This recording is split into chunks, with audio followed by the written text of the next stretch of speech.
AITAH for unsubscribing to my longtime friend's YT channel because she started making mommy content. I've found myself in a bit of an issue, and I want to determine if I'm in the here. So, let me start with the origins. I've been friends with Lisa since high school. We know each other for 18 years now and even went to the same university. Our friendship started getting worse during COVID and the spread of fake news. Lisa believes in conspiracies, but she's still a good friend. It's the first time our unbreakable friendship looked breakable. Fast forward to a couple of years ago when Lisa became a mom. It was such a joyous moment for her, and I couldn't be happier for her. She had a YouTube channel to document her motherhood. Before she just did some of her dance videos and artsy things like drawings. She's very creative. I'm an antinatalist, but I still subscribed, liked her videos, and commented with enthusiasm. It tried to support her channel. It's a side hustle and she makes like $50 a month. However, as time went on, Lisa's channel took a different turn. It became exclusively focused on motherhood content, parenting tips, baby product reviews, breastfeeding advice, and also some weird things about how perfectly fine products are not trustworthy anymore, the conspiracy thing. Now, don't get me wrong, I totally respect her choice and support her as a mother. But it just wasn't my cup of tea dealing with this false information about perfectly fine things. My feed started to feel cluttered with content I had absolute no interest in. I realized that I was only subscribed out of a sense of obligation to our friendship. One day, I made the tough decision to unsubscribe from Lisa's channel. It wasn't easy, and I debated for weeks before finally doing it. I didn't want to hurt her feelings or seem unsupportive, but I needed to fix my YouTube algorithm and feed with other content. Since then, during a house party, Lisa found out that I'm no longer subscribed, and she's lashed out and broke down and told me I'm a bad friend.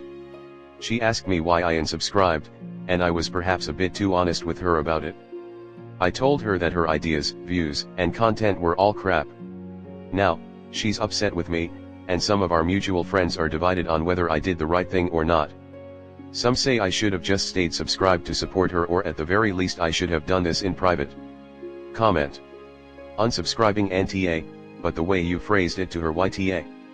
You simply could have said your content had changed and is focused on motherhood and it just doesn't suit me at this stage in my life. Instead you told her it's crap, she's a crazy conspiracy theorist and a threat to moms. Is there an easy way to not see the channel while not unsubscribing? I did a quick Google and it seems to be possible with extensions, but not sure how feasible it is. AITAH. You had me at the conspiracy theories. Mommy content is fine enough as a concept, but it's a very niche genre that doesn't real appeal to non-moms. Mix in the right-wing conspiracy garbage and I'm out, blocking, and reporting the BS. If Lisa's channel is in a place where she even notices or gets impacted by the loss of a single subscriber, she needs to realize this is a hobby/pet project and not an actual job.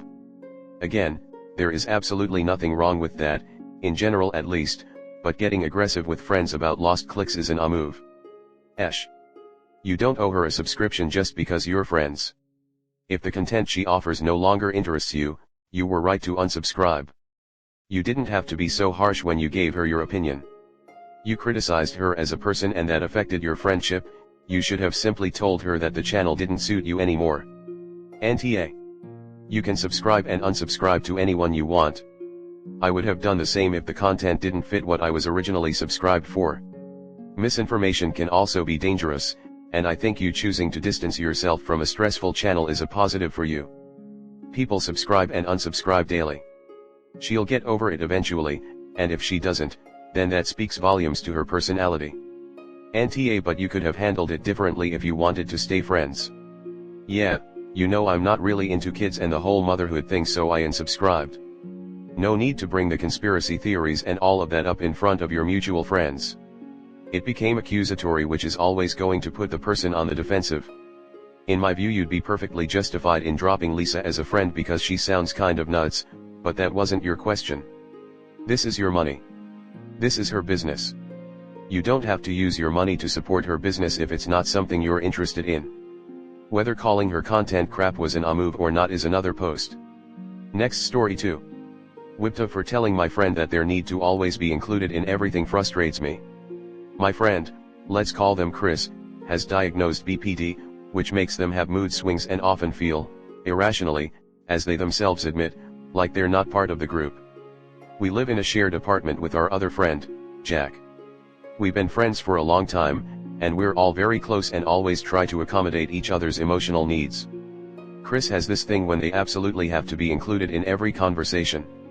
More often than not they're not interested in it, they just need to hear everything so they don't feel like they're not part of the group.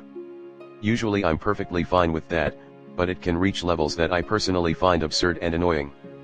For example, Chris is trying to sleep after an all-nighter.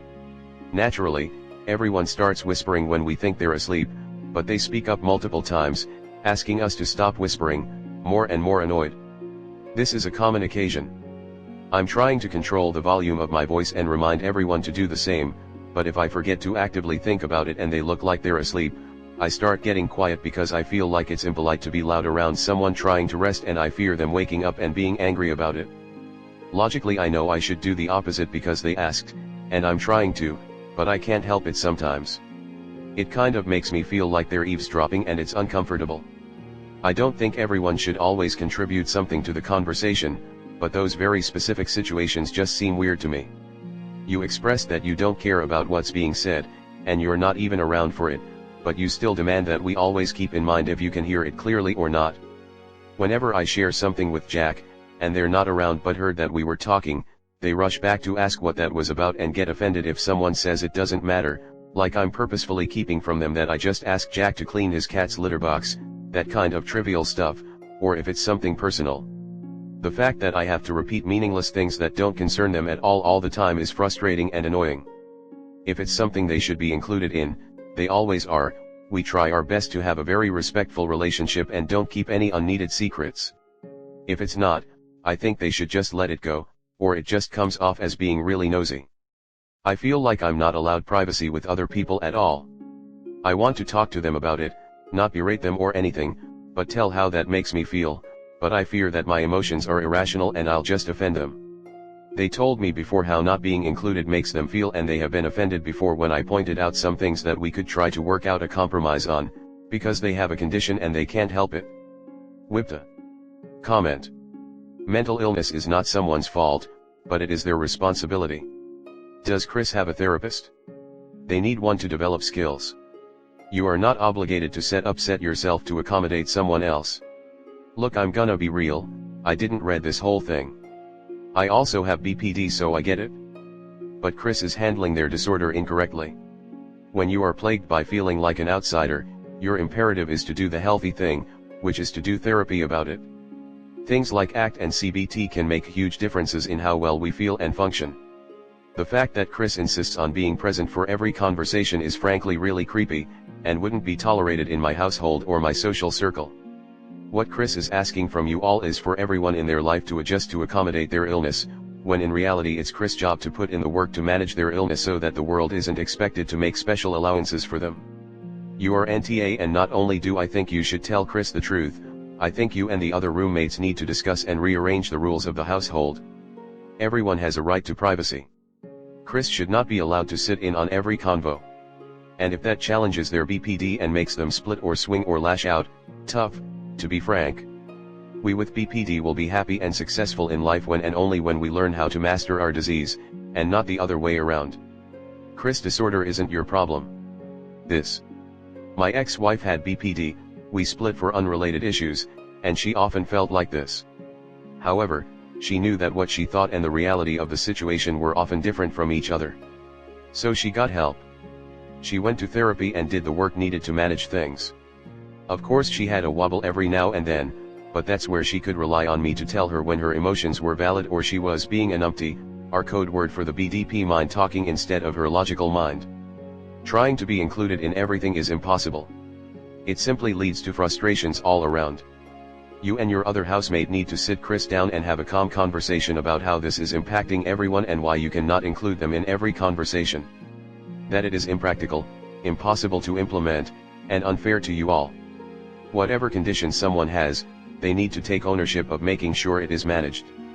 It is not your responsibility to bend over backwards to make them feel comfortable. It's their responsibility to work on their insecurities. NTA, and remember, Chris might have a mental illness but they're still responsible for their reactions and behavior. Parroting another person in this thread, Sounds like they aren't managing their BPD in a healthy way. Be prepared for the lashing out, but know that your request is incredibly reasonable. Edited for pronouns.